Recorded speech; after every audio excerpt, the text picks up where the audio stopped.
अस्सलाम वालेकुम dear friends, कैसे हैं आप लोग। उम्मीद करता हूं कि ग्रामर सीरीज़ के लेक्चर्स आपको पसंद आ रहे होंगे और आप तसलसल के साथ इनको देख रहे होंगे। एक बात याद रखिएगा दोस्तों कि कोई भी चीज़ है, अगर आपने किसी हाइट पर जाना है, if you want to attain certain height, तो आपको उसके दरमियान में जो आने वाली सीढ़ियाँ उनको स्टेप बाय स्टेप तय करना होगा। ऐसा कभी नहीं हो सकता कि आप पहले स्टेप पे कदम रखें और डायरेक्ट छत पे चले जाएं। दरमियान का गैप जो है वो कवर करना ही पड़ता है। तो जिन लोगों की ग्रामर बेस वीक थी उनके लिए मैंने लेक्चर सीरीज स्टार्ट किए थे। आप शुरू से देखिएगा, आपको इंशाल्लाह ताला फ़ायदा होगा। और दूसरी इंपॉर्टेंट चीज़, कहते हैं कि मंजिल जितनी मर्जी दूर हो, रास्ते हमेशा कदमों के नीचे हुआ करते हैं। जब इंसान चलना शुरू करता है तो आहिस्ता आहिस्ता अपनी मंजिल की तरफ बढ़ता जाता है। और मुझे भी मज़ा आने लग पड़ा है करवाने का। आज का हमारा पहला टेंस है प्रेजेंट इंडेफिनिट। टेंस करेंगे लेकिन इंटरेस्टिंग वे में हम लोग। पहले तो आप पढ़ते आए होंगे या जिन्होंने नहीं भी पढ़े, लेकिन आज मैं आपके सामने इसकी सबसे पहले जो है कॉन्सेप्ट जो है उसको लेके चलेंगे, क्योंकि कॉन्सेप्ट जो है वो भूलता नहीं है। जो क्रैमिंग है या मगअप करना है चीज़ों को, वो वक्त के साथ ग्रेजुअली जो है वो अवॉइड हो जाता है। तो शुरू करते हैं सबसे पहले प्रेजेंट डेफिनेट। दोस्तों, इसको प्रेजेंट डेफिनेट कहते क्यों है, सबसे पहले तो हम ये देखते हैं। इसके दो इसमें चीज़ें हैं। एक प्रेजेंट, प्रेजेंट का मतलब होता है हाल, जो चीज़ इस वक्त मौजूद है, मौजूदा वक्त में। तो ये प्रेजेंट का टेंस है, पहला हिस्सा तुम्हारा क्लियर होगा। इनडेफिनेट, अच्छा इनडेफिनेट का मतलब क्या है, जो कि डेफिनेट ना हो। दोस्तों, इसको प्रेजेंट इंडेफिनेट इसलिए कहते हैं कि इसके अंदर ऐसी चीज़ें, ऐसे काम होंगे, क्योंकि मैंने कहा था जो भी टेंस होगा उसके अंदर एक्शन तो लाजमी आएगा, जो कि प्रेजेंट होंगे, अभी मौजूदा वक्त में होंगे, मौजूद होंगे, चल रहे होंगे। और इनडेफिनेट से मुराद है कि उनका पीरियड फिक्स नहीं होगा, कि यानी वो 2 साल से नहीं हो रहे, 3 साल से नहीं हो रहे। मैं कह रहा हूँ कि मैं सुबह सैर करता हूँ, लेकिन मैं ये नहीं कह रहा मैं 2 साल से कर रहा हूँ। तो जब आप टाइम फिक्स नहीं कर रहे, इनडेफिनेट से मुराद है कि प्रेजेंट भी है चीज़ और इनडेफिनेट है, उसका पीरियड आपने डिफाइन नहीं किया, मौजूद है लेकिन उसका जो अरसा है वो हम डिफाइन नहीं कर रहे। अगर हम बात करते हैं इसकी पहचान की, उर्दू फिक्रे की पहचान क्या है। एक तो इसमें उर्दू फिक्रे में काम आपको नजर आएगा, और दूसरा आखिर पे ता है, ती है, ते हैं, जो हम आमतौर पर पढ़ते भी आए बहुत सी बुक्स में। होता कैसे है, मसलन वो सुबह जल्दी उठता है, जब उसकी कोई रूटीन होगी तो ऑटोमेटिकली एंड पे ता है आ जाएगा। अब देखिए उसकी रूटीन क्या है, इसमें 2 काम हो रहे हैं, एक्शन हो रहा है उठना, और एंड पे क्या आ रहा है, ता है। तो इससे पता लग गया टेंस है। अगर एक्शन नहीं हो रहा, उसके बगैर ता है आ रहा है, तो वो टेंस नहीं होगा। जैसे मैं कहता हूँ कि वो एक बस्ता है, वो दरख्त के नीचे एक कुत्ता है, लेकिन इसमें कुत्ता है कि एंड पे ता है तो आया, लेकिन इसके अंदर टेंस नहीं है क्योंकि एक्शन नहीं हुआ।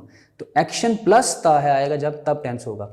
अच्छा, अब इसको देखते हैं इस्तेमाल कहाँ कहाँ पे होता है, इसके यूजेस क्या क्या हैं। एक तो रोज़मर्रा की कोई ऐसी आदत जो कि गैर मुइना मुद्दत से चलती आ रही, जैसे मैंने बात की अभी कि मैं सुबह सैर करता हूँ, वो सुबह जल्दी उठता है, प्रेजेंट डेफिनेट में आएगा। आप अपनी डेली रूटीन बताना चाहते हैं, एक एक्टिविटी है, मसलन मैं आप बताना शुरू करें कि मैं सुबह सवेरे उठता हूँ, फिर सैर के लिए जाता हूँ, फिर वापसी पर नाश्ता करता हूँ, मैं 8 बजे ऑफिस के लिए निकल जाता हूँ। ये सारी चीज़ें जो आप बता रहे हैं, जब अपनी रूटीन बतानी है, आपसे कोई बॉस पूछता है कि अपनी रूटीन बताओ, तो आपको प्रेजेंट डेफिनेट की ज़रूरत पड़ेगी।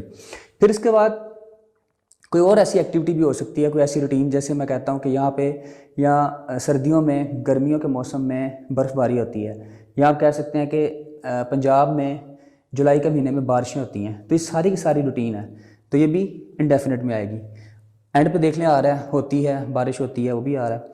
फिर दूसरा इसका इस्तेमाल आता है यूनिवर्सल ट्रूथ के लिए, ऐसी चीज़ें जो होती चली आ रही हैं, फिक्स नहीं टाइम कर रहे, जैसे हम कहते हैं सूरज मशरिक से निकलता है, तो फिर एंड पे ता है, वैसे भी आ गया। लेकिन ये ऐसा यूनिवर्सल ट्रूथ है जो कि आलमगीर सच्चाई जिसे कहते हैं होता है। 2 और 2 4 होते हैं, सच का जायका कड़वा होता है, सांच को आँच नहीं, ज़मीन सूरज के गिर्द घूमती है, ये सारे यूनिवर्सल ट्रूथ। फिर अगर आपने किसी चीज़ का इंट्रोड्यूस कराना है, इंट्रोडक्शन देना है, तब भी इस टेंस का इस्तेमाल आता है। कैसे, ये ग्राफ महंगाई की शरह की वजाहत करता है। आप स्टार्ट ले रहे हैं, आइल्स का टेस्ट है, या कोई भी पैराग्राफ लिख रहे हैं, ऐसे राइटिंग स्टार्ट कर रहे हैं, तो आप क्या कहेंगे, ये ग्राफ महंगाई की शरह की वजाहत करता है। फिर नक्शे में पीला रंग कहत ज़दा इलाकों की निशानदेही करता है, तो ये भी इंडेफिनिट में आएगा। निशानी आप देखते जाए, एंड पे ताया आ रहा है। फिर एक्सप्लेनेशन की तरफ अगर हम चलते हैं, तो चॉइसेस और प्रेफरेंसेस के लिए भी इसका इस्तेमाल होता है। चॉइसेस और प्रेफरेंसेस के लिए कैसे इस्तेमाल होता है, मैं बर्गर के साथ चिप्स लेता हूँ, मैं आमतौर पे पेप्सी पीता हूँ, मेरी चॉइसेस हैं, मेरी प्रेफरेंसेस हैं, उसके लिए भी इस्तेमाल हो रहा है। और एक्सप्लेनेशन के लिए वो यही मिसाल थी इसकी कि जैसे नक्शे में पीला रंग कहत ज़दा इलाकों की निशानदेही करता है, तो एक्सप्लेन कर रहा है कि नक्शे में किसी चीज़ में क्या चीज़ किस चीज़ की वजाहत कर रही है। अब हम चलते हैं इसको ट्रांसलेट करने की तरफ। दोस्तों, ट्रांसलेट करना बहुत आसान है, ज़िंदगी है ही आसान। अगर आप कॉन्सेप्ट के साथ समझते हैं, चीज़ों को कॉन्सेप्ट लेके चलते हैं, तो मैं कहता हूँ स्टडी जैसी मज़ेदार चीज़ ही कोई नहीं। लेकिन हम लोग गलती ये करते हैं कि हम चीज़ों को बहुत ज़्यादा मुश्किल समझ लेते हैं, या मुश्किल तरीके से करने की कोशिश करते हैं। अगर आप चीज़ों के साथ इंटरेस्ट पैदा करें और रिजल्ट से बेखबर हो जाएं, ज़िंदगी में एक बात याद रखिएगा, कॉन्सिक्वेंसेस पे बॉदर करना छोड़ दें। जो भी काम करना है उस प्रोसेस को एंजॉय करना शुरू करें, ज़िंदगी आपके लिए बहुत इंटरेस्टिंग हो जाएगी। ओके, तो बढ़ते हैं, इसको ट्रांसलेट कैसे करना है। देखें जी, 4 सिंपल स्टेप्स बस।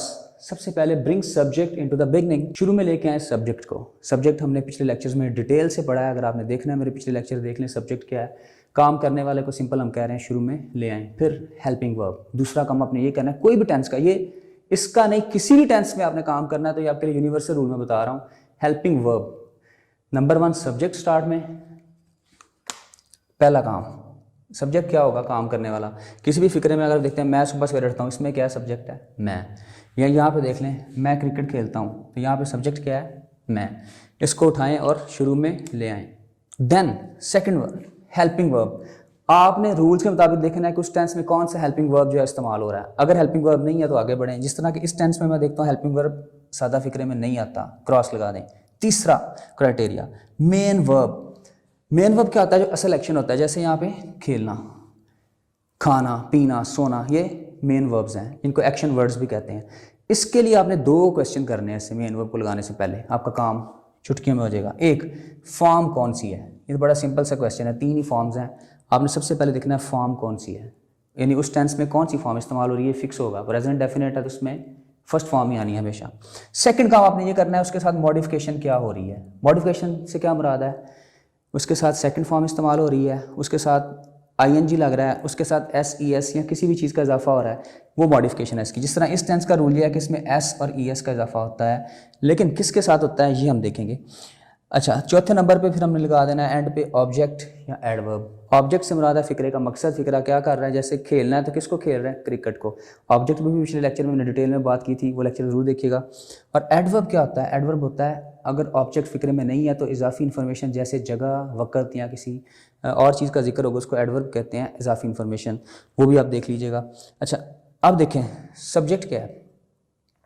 अब एस लगाने का फार्मूला देखते हैं। अगर काम करने वाले इनमें से हैं आई, वी, दे, यू, या प्लूरल नाउन्स हैं। प्लूरल नाउन से क्या मुराद है, बॉयज़, बर्ड्स, डॉग्स, यानी जमा में है काम करने वाले, तो उसके साथ हमने हरगिज़ एस का इजाफा नहीं करना। सिंपल, यानी फर्स्ट पर्सन और फर्स्ट पर्सन की जमा और थर्ड पर्सन प्लूरल फॉर्म में और सेकंड पर्सन के साथ हमने एस नहीं लगाना। लगाना किन के साथ है, एस या एस लगेगा ही, शी, इट, यानी थर्ड पर्सन की सिंगल हालत या सिंगल नाउन्स, जैसा कि बॉय, बर्ड और डॉग। मिसालों में देखते हैं आगे कैसे होगा। और एक और चीज़, एस किसके साथ लगेगा और एस किसके साथ लगेगा, ये भी देख लें। वर्ब, वो वर्ब जिनके साथ एस लगता है आमतौर पे, जो वर्ब एंड हो रहे होंगे ch पे, जैसे टीच है तो इसके साथ जब हम एस लगाएंगे, यानी अगर आ जाता है ही तो इसके साथ जब टीच लगाने की ज़रूरत पड़ेगी, ही टीचेस, तो फिर एस लगेगा। जो वर्ब एस पे ख़त्म हो रहा है, डबल एस पे हो रहा है, एक्स पे हो रहा है, ओ पे हो रहा है, एस पे हो रहा है, तो इनके साथ आप क्या करेंगे, आमतौर पे एस लगाएंगे। जैसे फसेस, गो, अगर एंड ओ पे हो रहा है तो गोज, बैशेस। अब हम चलते हैं नेगेटिव सेंटेंस की तरफ। नफीस फिक्रा किस तरह से बनाना है, लेकिन बड़ा सिंपल है ये भी। नेगेटिव फिक्रा बनाने के लिए सबसे पहले आपने क्या करना है, आपने जनाब इसमें अब हमने देखना है कि नेगेटिव के लिए मुझे कोई इजाफी हेल्पिंग वर्ब की ज़रूरत है कि नहीं, क्योंकि जब सादा फिक्रा था तो मुझे हेल्पिंग वर्ब की ज़रूरत नहीं थी, लेकिन नेगेटिव के लिए है। किन की है, डू और डज की। ये टेंस का रूल है, ये आपको याद करना पड़ेगा। अब डू और डज में फ़र्क क्या है, डू किसके साथ आ रहा है, डज किसके साथ आ रहा है। तो दोस्तों जिनके साथ एस का इजाफा हो रहा था, जिनके साथ मसलन ही, शी, इट या सिंगल नाउन, इनके साथ आपने लगाना है डज और आगे से एस कर देना है, ख़त्म। नेगेटिव में एक रूल ज़हन में रख लें कि नेगेटिव सेंटेंस में, प्रेजेंट इंडेफिनिट में वर्ब के साथ एस बिल्कुल भी नहीं आना, ना इस वाले फिक्रे में आना है। सादा फिक्रे में अगर आया था उसकी जगह पर हमने क्या किया, जिनके साथ आता था उनके साथ पहले से डज लगा दिया, और जिनके साथ नहीं था आता उनके साथ डू नॉट लगा दिया, और फिर फर्स्ट फॉर्म। जैसा कि मिसाल है, वो खेलता है, वो नहीं खेलता है, ही, शी, इनमें से कोई भी आ जाए तो पहले क्या करेंगे, डज नॉट, फिर आगे प्ले, ऐसा हो गया ख़त्म। अगर होता वो खेलता है तो ही प्लेज, तब हेल्पिंग वर्ब नहीं था, लेकिन नेगेटिव के लिए हेल्पिंग वर्ब आ जाएगा। और सेकंड, इनके साथ डू नॉट। अगर सादा होता I play, you play, boys play, girls play, ऐसा नहीं था आ रहा, लेकिन जब नेगेटिव करेंगे जो कि ऐसा नहीं था आ रहा, इनके साथ डू लगा के आगे नॉट और आगे दोबारा फर्स्ट फॉर्म वैसे ही आ जाएगी। और इंट्रोगेटिव सेंटेंस में क्या करेंगे, इंटेरोगेटिव में हम ये करेंगे, हेल्पिंग वर्ब को डू और डज को ले आएंगे स्टार्ट में, इनके साथ लगता था लगाना उनके साथ ही, जैसे डज ही प्ले या does boy play, does she play, और जिनके साथ नहीं था लगता उनके साथ डू आ जाएगा। जैसे यहाँ पे do I, you, they play, कोई भी इनमें से आ सकता है। स्लैश का मतलब है अगर इनमें से कोई भी आप यूज़ करते हैं, इनके साथ नहीं लगेगा। और अगर दोनों आ जाएं, सवालिया भी आ जाए, नफ़ी भी आ जाए, फिर हम क्या करेंगे, क्या हम नहीं खेलते हैं, डू वी नॉट प्ले। तो फिर क्या होगा, सबसे पहले हेल्पिंग वर्ब सब्जेक्ट से भी पहले आ जाएगा स्टार्ट में, और उसके बाद क्या आ जाएगा, सब्जेक्ट आएगा, फिर नॉट लगाना है आपने। सबसे पहले हेल्पिंग वर्ब, फिर सब्जेक्ट और फिर नॉट। और इसी तरह डज, जिनके साथ डज लगता है, फिर सब्जेक्ट, फिर नॉट और फिर गो। अगर आप इन सारे टेंसेस की, इन फ़िक्रात की प्रैक्टिस करना चाहते हैं तो नोट्स आपके लिए बेस्ट हैं। वैसे भी आप किसी भी जगह से प्रैक्टिस कर सकते हैं, ज़रूरी नहीं कि आप मेरी नोट से प्रैक्टिस करेंगे। मैंने सॉल्व एक्सरसाइजेज दी हैं आसान करके। ऑर्डर करना चाहते हैं, यू कैन ऑर्डर, लर्न कीजिए और कमेंट कीजिए and be the winner. Thank you so much, take care.